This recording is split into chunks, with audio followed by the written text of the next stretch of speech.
I would like an itemized copy of my bill. Okay, you do that anywhere else, you should do it. Most hospitals, they may blink, they may not, but if you're asking as you're getting admitted saying,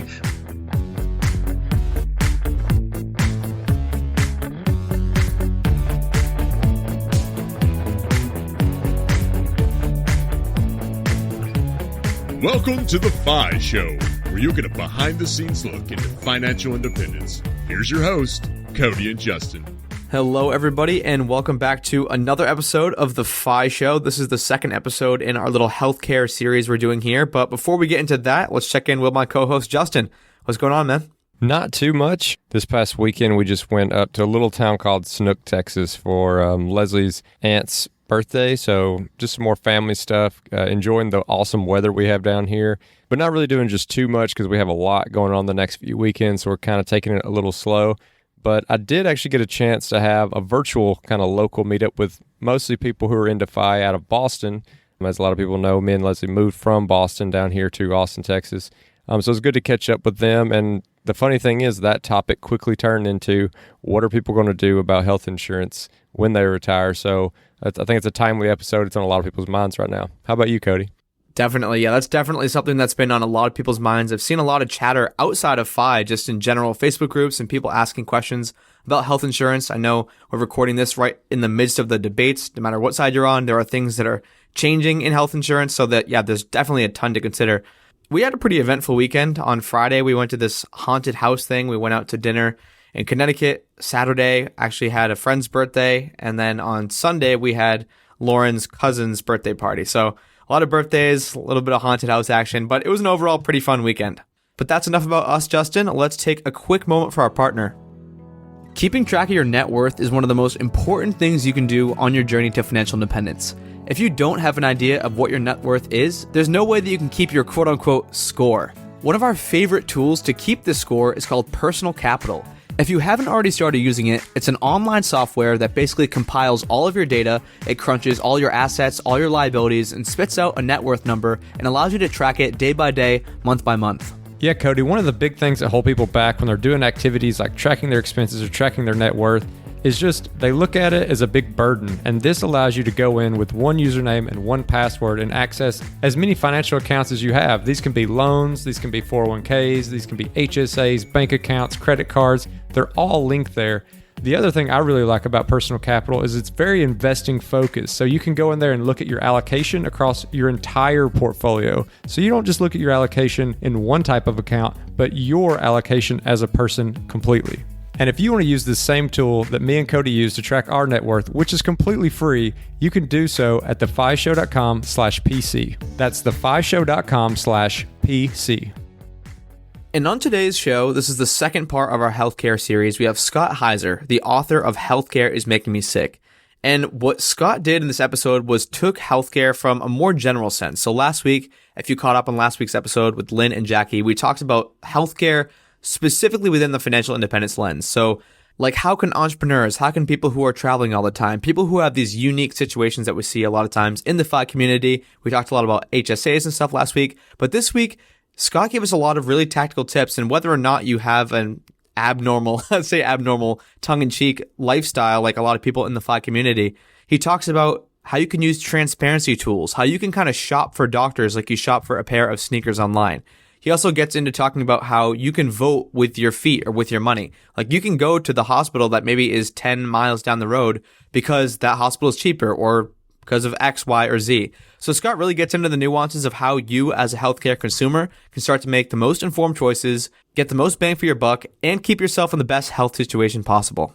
Yeah, Cody, you were talking about those transparency tools. And to me, that's kind of the coolest part of this episode is thinking about how healthcare, something super traditional, is going to be disrupted. I mean, every sector in the economy is disrupted in some way by technology. And now it's really starting to get into healthcare, not just the way that it is given, like telehealth, but now the information that the consumers get. So all the data is being captured around healthcare. I mean, whether it be from actual visits or even little things like your Apple Watch or your smartphone, it's just going to keep aggregating and it's going to give people a lot better information to make these decisions off of. And so I'm curious to see where things go. And it's cool that Scott gives us a little light into where things are now. But obviously, we're going to talk about a lot more than just the transparency tools. And if you hear something in this episode and you want to go back and get some of the links that's maybe discussed, you can find that at thefishow.com/Heiser. That's HEISER, thefishow.com/Heiser. And with that, take it away, Scott. Well, I was born on a Tuesday, and on Wednesday, I just started thinking about healthcare right away. It's generally not a desire of people initially to get involved in this, but I got involved through the financial industry a little bit and helped build and develop a practice that was across the Midwest to do employee benefit consulting to employers. And did that for 25 years and did the classic PE company came in and bought us. And while I was kind of during the earn-out period, just really started looking at some of my clients, and this is about midway through Obama's second term after Obamacare, aka ACA, came into play. It was just seeing my clients, being the employers, not readily adopting some key techniques that would save their employees money because they weren't maybe administratively convenient for them or necessarily perfect from an administrative standpoint. And it just dawned on me that my whole career I'd been working with, and the employers are great, and we saved a lot of money and developed their programs to meet their needs. But was it meeting the need of the average man, average woman to save them money on healthcare? And then secondarily, was the employer the right distribution channel to have behavioral changes? And my conclusion was no. And a quick side story, I was in an employer with about 16,000 employees, and it had come up with a drug program that's out there called Patients Assistant Programs, where the manufacturers offer significant, and I mean significant discounts based on your income and or the type of plan you have, a high deductible plan. And the high deductible plan was offered to a third of this group's population, and a third of their population was low minimum wage. So it would have been perfect for them. And they didn't want to do it. And I'm talking about cutting costs. One drug, Eliquis, was a blood thinner, $430 to $10 a month. So it's significant, and they all had $4,000 deductibles. So these people needed money, and the employer didn't want to do it. And I just stopped and said, I need to retool and re-energize and re-look how I look at things, and want to take it to you and me, the guys on the street having to pay for this, and saying, how should you be looking at healthcare? And then how should you be looking at your insurance? They're two different things, healthcare and health insurance. One is how you pay for it, and one is how you take care of yourself. And what should you do to prepare yourself to get the best outcome at the best cost? So I want to empower people to become consumers of healthcare and improve their lot. So we love on this show to take like tactical things and bring those to the audience. And you said techniques. And when I think about healthcare or health insurance, I never really think about it as this thing I get good at. It's not like, where it's carpentry and I go to YouTube and I look up a video and learn techniques. And so I'm like interested to peel that onion a little bit, especially like from the consumer's point of view, because I could see where a company could change the way that they are offering up plans to the individual employees. But as an employee, I feel like handed a couple choices, and then I'm kind of stuck with that. So it sounds like you've got some different takes, and I just wonder if you could walk us through some of those main categories of techniques that people can use to actually make a difference in their own day-to-day life when they have these choices put in front of them. So to peel the onion back, I just started simply and said, most people, and I would imagine you guys are the same because I was the same, think about their health insurance, not their health care, but their health insurance about the time they get the email that says it's time to enroll.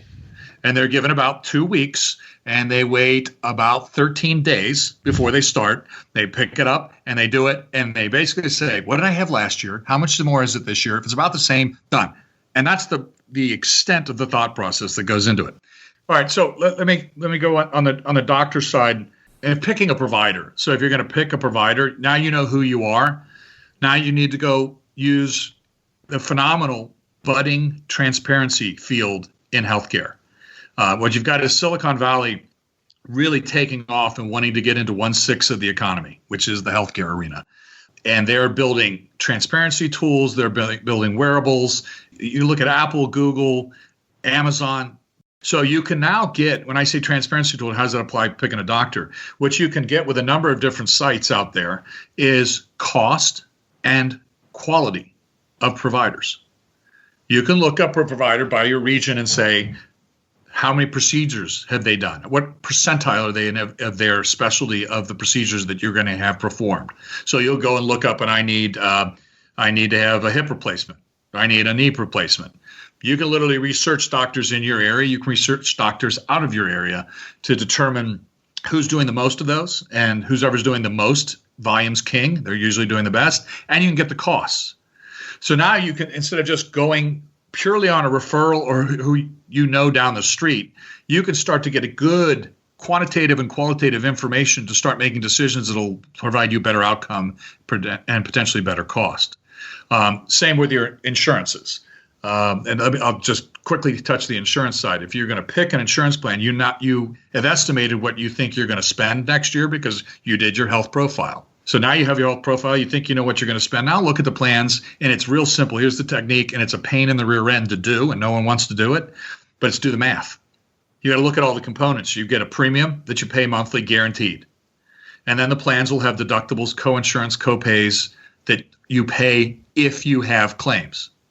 People oftentimes make a decision on one or the other and don't combine the two, and you want to put it all together and say, what's my total out of pocket I'll spend during the year? And what people will find oftentimes, and I'm going to caveat, there's a cash flow issue. You've got to look if you've got cash flow that you can do, but sometimes the higher deductible plans, if you have a lot of claims, are better programs to be in because you'll get to 100% coverage. You'll blow through the deductible and the co-insurance limits more quickly and get to 100% coverage. So it could cost you less long-term to do that than getting a lower deductible plan and paying more monthly premium for that than the other one program. But it's all about do the math. And you can only do the math if you understand what you might spend, and then you can apply it to the plans before you. So I apologize if I hit both of those kind of quickly, but those are general techniques to get you started and how to make choices. I'd really like to dig in a little bit more on this transparency thread that you started because, I guess luckily for me, I haven't had that many issues, so I haven't been down that road too many times trying to look for a doctor, shop around because I was under the military TRICARE system, so that didn't really take place for me, but now I'm in the commercial space, I'm in a civilian job, I do have to worry about these things, and I would have no idea where to start. Are these proprietary tools, or how would a normal person sit there and say, I want to figure out if it's worth me driving to this next state over, or even if I'm just looking local and I'm trying to choose between two doctors? What are the tools you're using to do this kind of transparency analysis? Great question. Well, I've highlighted in the book and our website a number of different transparency tools that you can go to. One is, I think you mentioned your employer or people who are offered employer plans. Go right to your employer plan, go on the website, and they should have a cost containment section, or when you choose your doctors or put a procedure in, they should give you cost differences between the different physicians you have options within your plan. So that's a lay down if you have it that way. If you want to double check that, or if you're out on your own and your employer's not offering that tool through you or the insurance company, there's organizations called Amino Health, Fair Health, Guru, U.S. World News and Report Health section that do have Blue Book, Healthcare Blue Book. I probably list 10 that can do different levels of analysis. What I will say is they're all relatively new.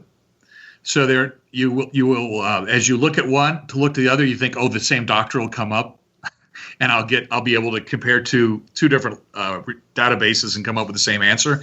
Not always the case. It's not always the case that they've covered every single spot of the country as they're building their businesses.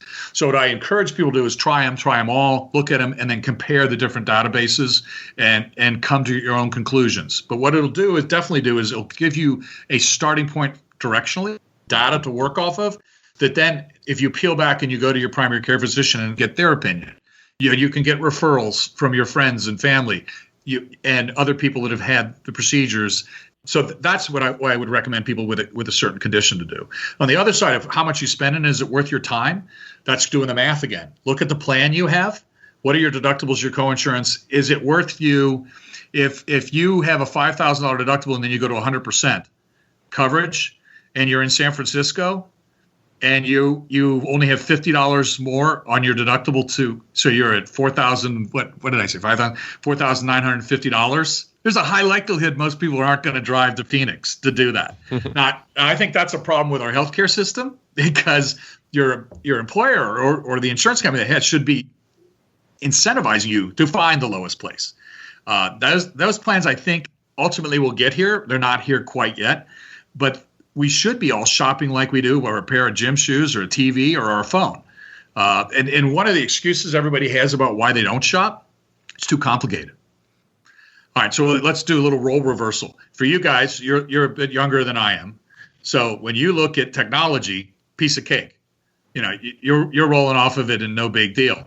To me, that's challenging for me more so. When I look at the healthcare, it's the roles reverse.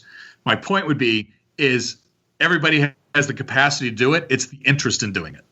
And with something that is, if you look at the assets, so financial, we've got a financial show here.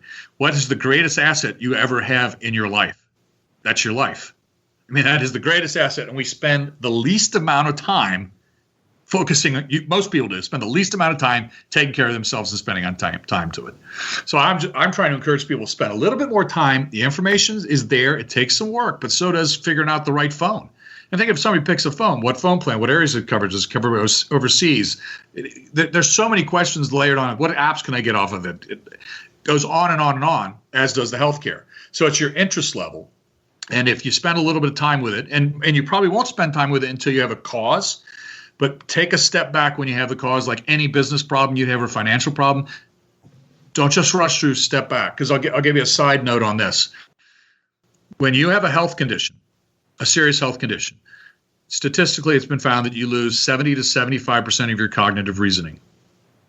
So your mind basically goes to mush. And then if you add financial pressure associated with that health decision on top of it, you further deteriorate your mental capacities of making a good decision. You don't hear clearly. So you do need to step back. And what I strongly encourage too, on any of these decisions too, find an advocate. Advocate can be a friend, a coworker, can be another business partner, or someone at a church, at a function, organization you're in. Find somebody that'll help you slow it down and ask questions. Because some of the smartest people in the world, when it comes to their own health, make some really bad decisions.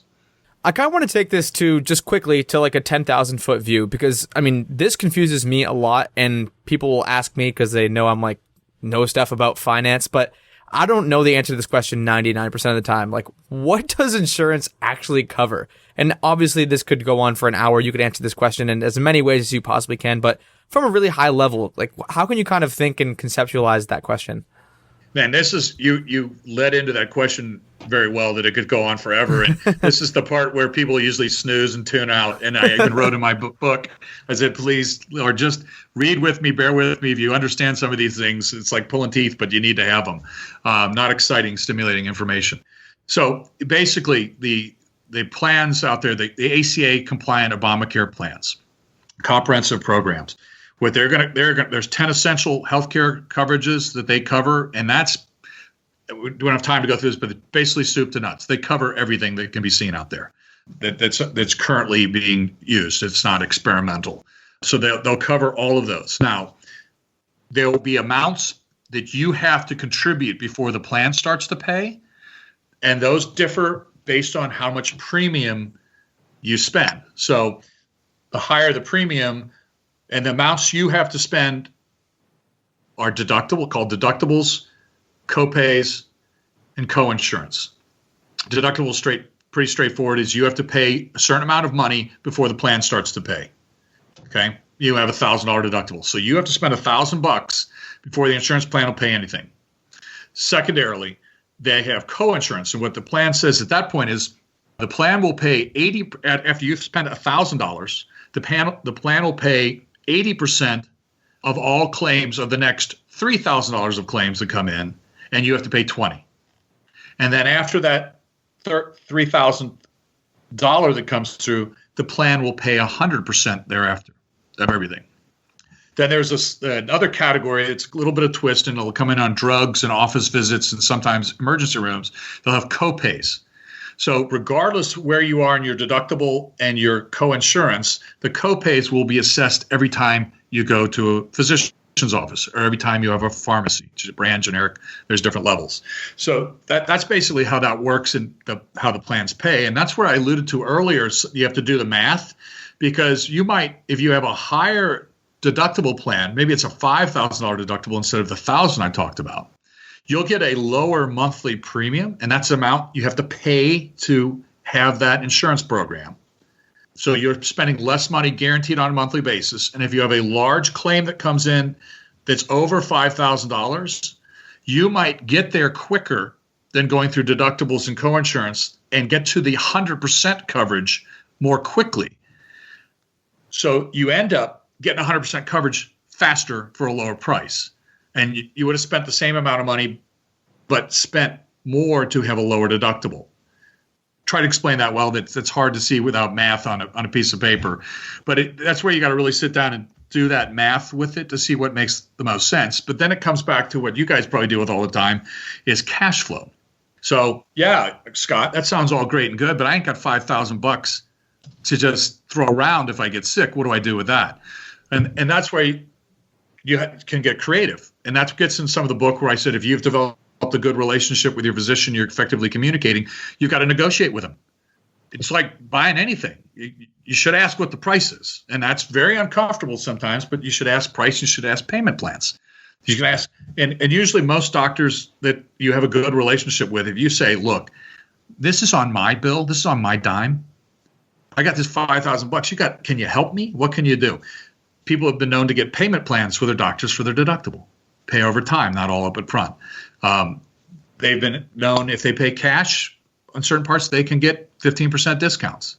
So there are ways to approach it. There's another way. How many credit cards do you guys get offered a year? Oh, man. 100? Yeah, I mean, they'll throw it at most everybody. And you guys would be better than me, but what's generally an introductory? Can you get $500? Can you get $1,000? Probably less than that. Probably like $200. All right, $200 or something. But so even so, if you got a couple of those cards, and I'm not, you might want to edit this part. I'm not suggesting everybody get 10 credit cards out there, but you see my point is you could go get a credit card, get it for amount of what your deductible is, put it in a drawer. Don't use it. Now that's a horrible use of management. If what's 18% on a credit card these days? Yeah, something like that. Sounds about right. Bad cash management, but if you roll back into what I was saying, that you lose how much cognitive reasoning you lose with a healthcare situation tied with financials. If you can find a way to lower your healthcare premium costs, your insurance costs, by buying a higher deductible plan and sticking a credit card in the drawer to alleviate your concern if you can't cover the deductible, there's one way of approaching it. So you've started kind of talking about some of those tips and tricks that I wanted to get into, which is, okay, you've done the research, you figured out where you want to go. Maybe you haven't done the research, but either way, like you have already been to a doctor and now like the billing has started. And you mentioned some ideas around talking to the provider, around payment plans, paying with cash. Are there any other tips and tricks as far as once you are already lined up pre or post, but you've already lined up with a specific physician, they're going to do, a surgery or whatever it may be, and now you're trying to navigate and to get the best price after you're already tied to that person? And then not only just tips and tricks, but maybe what are some things that people do that they shouldn't be doing that's actually costing them more money, whether it be how they handle filing the insurance or whatever it might be?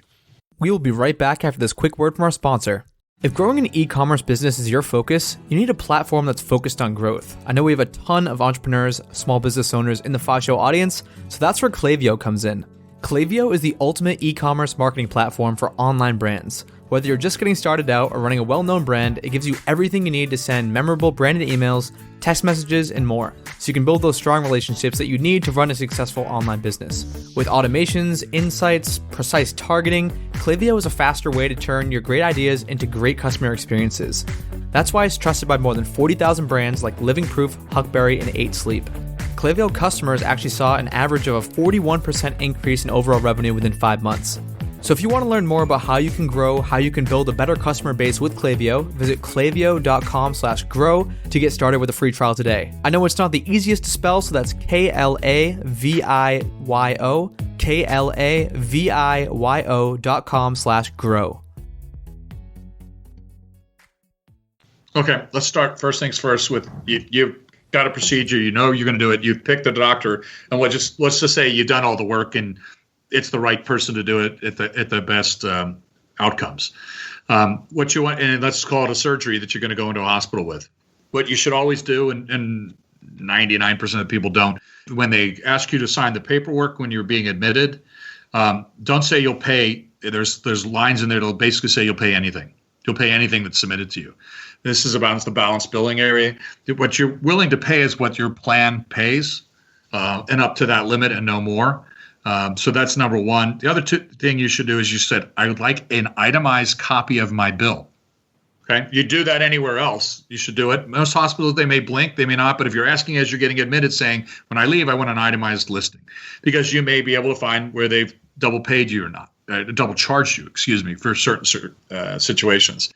The other thing you want to talk to them about is you've got a $5,000 deductible. Insurance is going to pay the remaining amounts. A lot of hospitals may work with you on that if they know, and they do know, if you have a $5,000 bill and then you're going to get 100% after that from the insurance company, they know they're going to get, let's say it's a $100,000 bill, they're going to get 95% of the bill paid. You can sit and talk to them about your $5,000 and see if you can work out an arrangement with them. If you paid cash, would they reduce that a little bit? Would they do that on a payment plan? So even though you sit back and say, well, that's only $5,000 and I have to pay the hospital that and then the insurance company covers it, you can still, the only way you're going to be involved with that is on that $5,000. So you need to talk to them about that, how they'll take it, understanding, and this is the key part, they're going to get 95% of their bill paid. They're really covered. If you look at it, they're making their nut already. So you should be able to negotiate with them on that portion of it. But it's how you do it. And if you come in informed, if you come in and just, it's like anything else, bees are attracted to honey. And if you work it and you're well versed, you have an opportunity with that. I can also, so then shopping on too, before you make the commitment, I'll take a couple examples of MRIs. And that's low hanging fruit, but it's easy to talk about. I had herniated discs, and a doctor wanted me to get a MRI at the facility that he owned. And I was just going to roll over, and I asked the cost. And he said he didn't know, but his administrator would know. They wouldn't disclose the cost. So I said, that's okay. I'll go out and get another one. And I knew there was a freestanding MRI. Well, they called me back in 2 weeks, and I'd kind of forgotten about it. That's not a good sign of me being, diligent as I was. But I told them I thought I could get one for $600, and they told me of one that I could get it for $350. Doing just normal things that you do for other consumer good items, you can get movement, but you have to stop. You have to ask questions, and then you have to shop to do that. And you can come out with different outcomes.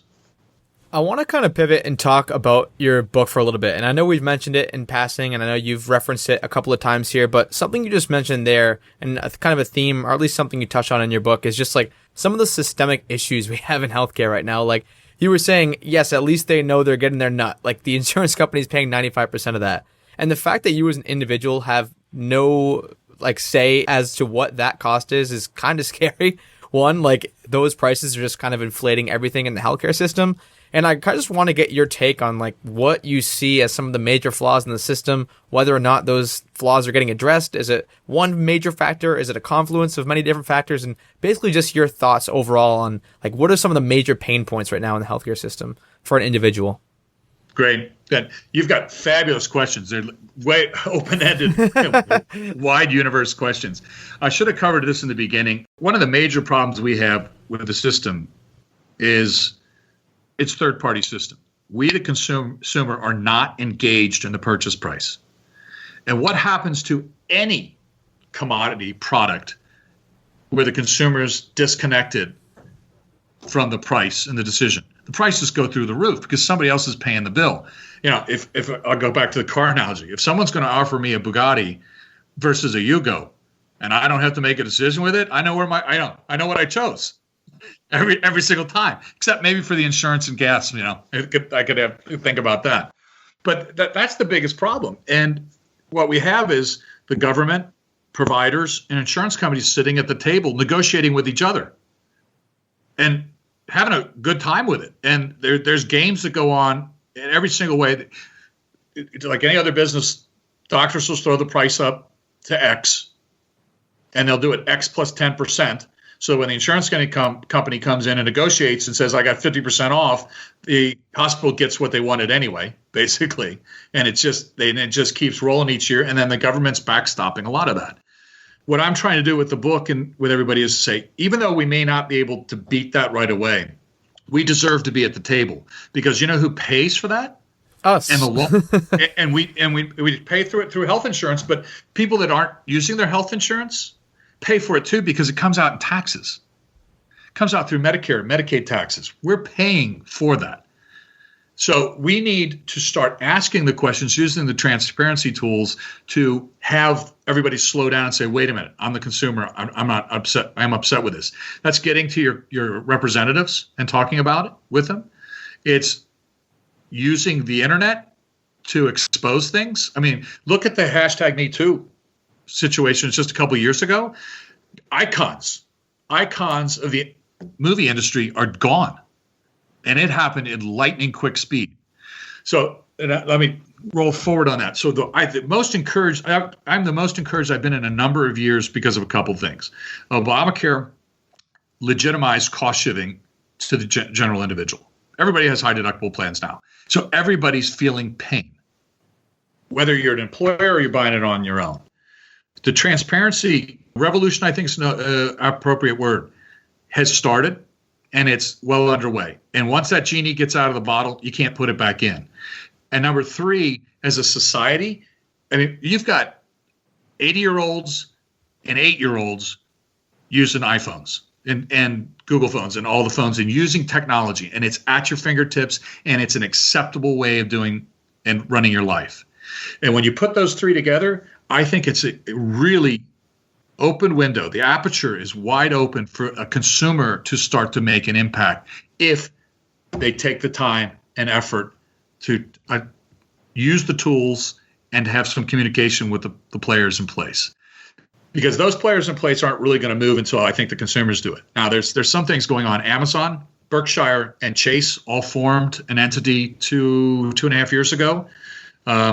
And they are bringing, obviously Chase has got the financial side of it. Berkshire's bringing insurance, and Amazon's bringing the technology aspect and distribution. But they formed their own healthcare company, and they're using it for their employees now. And what they're going to do, they're breaking the model. It's not going to be the classic insurance company or a hospital. They are using everything through technology. So you guys go in, you go to a doctor right now, your first communication with the doctor, your first meeting will be telemedicine online. After that, everything's recorded. Your health record's recorded. It all goes, and that person makes referrals to the rest of the system for you. But you have access to look at it all, and they're going to start controlling the system that way with the hope of negotiating then in broader swatches or packages to the provider communities with their employee population. And they got about a million people to put through those plans to see how that works. So I think that's the beginning of breaking it down. And then there's some other programs where insurance-like companies or self-insured plans for employers, large employers, are only paying a portion, Medicare plus 10%, 20%, 30%. They're using Medicare, which is a universal price structure for every single county across the U.S., filed every year, and they are saying, I'm only going to pay so much over that, and that's it. That will crack the insurance companies. That'll cause them to change dramatically how they're playing. So the one aspect that we haven't covered here yet is those people who are actually giving us these treatments, the physicians themselves. And so I'm curious if you think that this reform and the transparency that we're moving towards, does it just kind of cut out a lot of the huge profits from the healthcare companies themselves and maybe pharmaceutical companies, or will it negatively impact those who are trying to make a profession out of being a physician? That's a great question.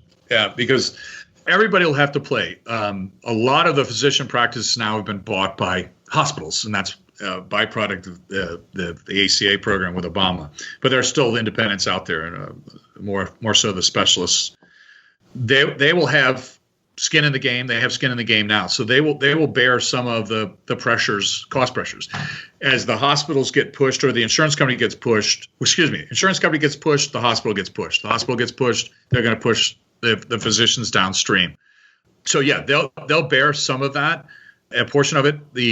Generally the margins are in the hospitals and with the insurance companies. I'll give you an example. It was between 2013, 14, and 16 hospitals. If they're a for-profit hospital, average markup 600%. If it's a nonprofit, it'll be somewhere in the 350 range. So there's loads of opportunity there. The physicians, those can be addressed directly with not attacking the physicians, as you were concerned about, rightfully so. And the ways to do that are address the hospital bills, like I told you about. The insurance companies are a little bit more challenging because of the control they have, but that's happening with the Amazons of the world and the Medicare Plus pricing I told you about. That'll start to happen and change the insurance company's perspective on what they're doing. The insurance companies made a killing with Obamacare. They were whining so much about Obamacare, and that's another whole chapter we could go through. But and it really is not relevant to the individual. Except as an individual, you should know the insurance companies are making more money now than they did before Obamacare. And if you know that, you should get a little bit angry, and the anger should be turned into motivation, and the motivation should go into the research and finding different prices and different ways to do things and seeking it out. I just wanted to pull a thread real quick on one thing you said, which was around these nonprofit hospitals. Because I know in the hometown I grew up in, the largest employer in our town is the hospital. And it is a, whatever they call it, like a county-owned hospital. It is a nonprofit hospital. Where is all this money going? If there's 350% markup, it's supposed to be a nonprofit. Where's the profits going? So a couple different ways I want to take this. One, to prove the profits are there, most cities you drive through, and I'm not sure in your town is this way, if you look at the cranes building new buildings, a lot of them are associated with hospitals, and they're building new buildings. You can ask a lot of them what kind of financing they're getting. A lot of them are not asking for state or local financing to help them. So they're getting the money, and the money's there. They used to say, and there was some truth in that, the hospitals' complaint would be, we had a lot of indigent care. In the U.S., the fallacy in the U.S. is that if you don't have healthcare coverage, you get denied. Hospitals are required to take you. Now, do you get the absolute top level of care when you go in? That's questionable. I mean, maybe you don't, but they have to take you. So the hospital has to take you. So that's called the indigent care. They have a loss because they covered you. So they would say, we have to cover that, and they would shift that through people who are paying. The interesting thing with Obamacare is and it's debatable whether it was 20 million or 30 million uninsured Americans at the time. That dropped down. They dropped about 20 million out. There's been some so that's reduced to about 10 million. There's some say that has swelled again a little bit. But the point of the matter is 20 million Americans got insurance and could now pay, and the hospitals didn't lower their rates. So my point is the indigent care dropped, where they were having to pay on their own. They are now getting paid through insurance, and I didn't see any of the hospital rates drop. So let's go back to your county, your situation where one-horse town with the hospital. That's where you do medical tourism, and that's where the businesses should get together and do medical tourism and say, we're going to pay for people to drive to the next town, or the next community, to get other care. John Doe, when I walk in and I'm going to have my knee surgery, say, well, hold it.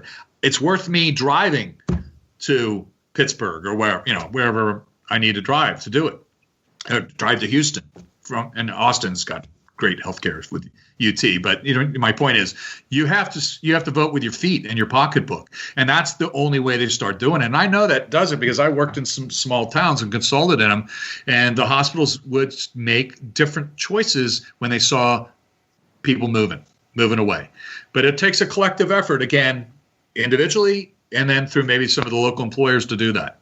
And here's the will, and that's why I think the employers are not always the best to do it.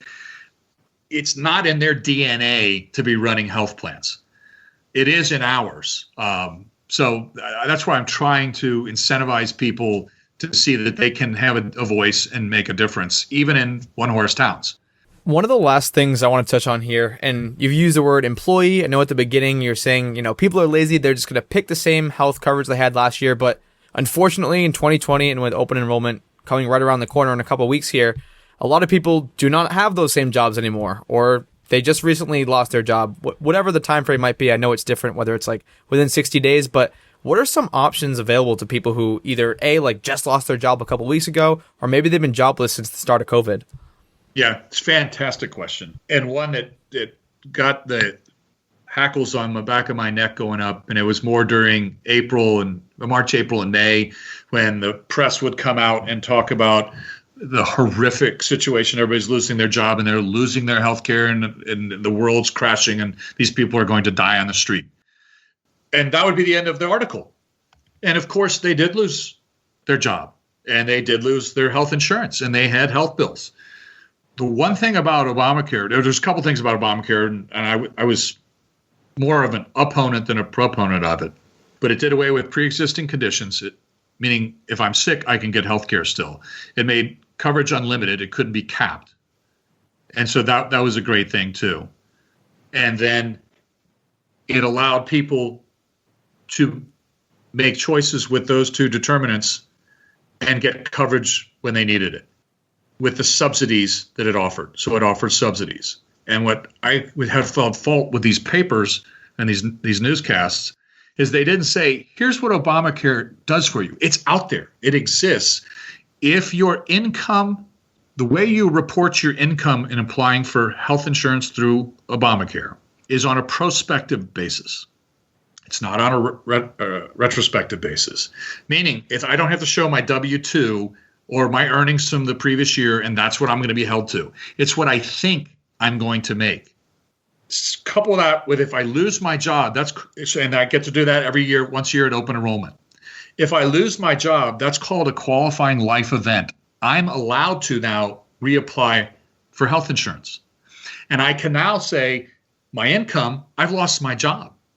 This year, I'm going to be out of work, I think, for 3 or 4 months. I can prospectively project that, and that's what I report on my application. I did this. So if you take the average wage in the U.S., $63,000, took a family of 4, said I did this in April, and I said at the time I was hopeful that it was only going to be 90 days. Cut their income by a quarter. Redid the numbers. That insurance went from $1,000 a month for a family of 4 with the $3,000 deductible to $166. Wow. Okay. Yeah, both of your guys' eyes. Okay. So that's why I was so incensed with the way everybody was just scaring people to death. Now, comebacks to that are, Scott, I don't have $166. I lost my job. I would counter with that. If you have a health condition and you're looking at $5, $10, $20, $50,000 bills, $166 is worth getting to cover those bills and have peace of mind. And then we go back to what are the techniques to do that, if you were prepared up front, whether that's credit cards, however, you lie, cheat, and steal to get that $166 to make it happen. But that's the reality of what Obamacare has. And so you should look there. So even if your employer, you get a big whopper increase from your employer and they change your plan from $1,000 deductible to a $3,000 deductible, you should shop. Go on to healthcare.gov and look. And certainly if you're buying it yourself, you should go there. Now, if that's still too high and you don't have a pre-existing condition, big if, but if you don't, there's other options out there. There's, I will call them Christian programs, but there's Jewish programs, Islamic programs, Christian programs that if you're of the faith, there's different companies out there, multiple companies, and I reference them in the book, where you can join, and it's more of an association, and you have healthcare coverage, but up to a certain amount. And then after that, they have literally what they'll call prayer requests that people contribute. So it's the basic insurance. You buy a lower level, and then when it gets to more of a catastrophic care, you submit to the membership, and the membership contributes more. Those programs, and I oversimplified all that. Literally, it's worth buying the book or researching it, because I had an individual that couldn't afford a $1,500 insurance premium for he and his wife for plan. They had no issues. They were over 50. They went to a Christian program, was $300 a month. Now, it doesn't cover everything, and it has the Christian values. So it doesn't cover birth control, for example, because they don't believe in birth control. It doesn't cover if you're for alcoholism, because it says you can't drink in excess when you're on it. So it has some drawbacks. And if you had if I had a heart condition pre-existing, it wouldn't pay for 12 months on that situation. But otherwise, it was a pretty good deal for this individual. And then a third step down from there are limited programs or short-term programs. And they're exactly what they are. They have pre-existing conditions. They will only pay a certain limited amount or for just a year. Those are the least in my book of what I would recommend. And again, those only if you had pre-existing conditions, you didn't have any. But if you're younger male, if you're 26, 27, 28-year-old male, Uberman, you're not going to get sick. You're probably going to have a catastrophic event if anything else. So maybe you try those. That's kind of the whole lay of the land and how you might approach it to reduce costs. But because of Obamacare, there are options and subsidies out there, and you should definitely try looking at those. So the last little thing I had, and I think this will just be a kind of a quick answer one, but every time I listen to a podcast, I'll hear one thing that I'm like, oh, I'm going to try that and blame it on my resourceful nature. But when you said that you could kind of prospectively think about what your income was going to be, and that might really lower what you would pay for healthcare, I could see some people being a little optimistic, if you want to use that word, and project their income to be lower than what it ends up actually being. And if you do that and you get that lower rate, how does that work as far as being penalized for guessing under what you actually made? Good point. And let's say you didn't. It wasn't even a guess. You guessed right, but you get a job more quickly than you thought. So your income pops back up. So then the government will reassess based on your actual income and apply the subsidy that applies to the portion of income that you actually earned. So there could be a payback on it. Okay, so a person should be kind of like prepared to have this bill that could be maybe even a few months all at once where they're recouping where you underpaid? Could be. Okay. Just want to keep people safe out there, not just, lowball everything and think, and then not be prepared for the bill that comes in the mail. Exactly. That's an excellent point to make. Well, Scott, I think that will wrap up today's episode on healthcare. We have learned, I've learned so much. You do an awesome job of breaking things down to the layman's terms where someone who's not a healthcare expert, someone who's not constantly digging in this field can understand, aka me. So really appreciate that, and people should definitely go and check out your book and all your resources. But for people who don't know where to do that, where is the best place where people can learn more about you and get in contact with you and read your book? You can go on Amazon and look up Healthcare's Making Me Sick. It's there. And or you can go on our website called uncoveredhc.com. The website is an ongoing effort from the start of the book to continue with changes in the marketplace and what's needed to be done to manage your healthcare more effectively. Well, me and Cody both appreciate you coming on the show and going deep into this topic. This is definitely one of those topics that is important to every person, or at least it should be, but it's also one of those topics that I think most people would be the least knowledgeable on. So we really appreciate you coming on the show and giving us some time to pick your brain. My pleasure. Thanks, guys. And as always, if you want to check out our Facebook group page, you can do so at thefishow.com/community. And we always appreciate those 5-star reviews. They help us get great guests like we had today. And if you're interested in supporting The Fi Show, you can do so by checking out some of our partners over at the resources page, which can be found at thefishow.com/resources. And thanks for listening.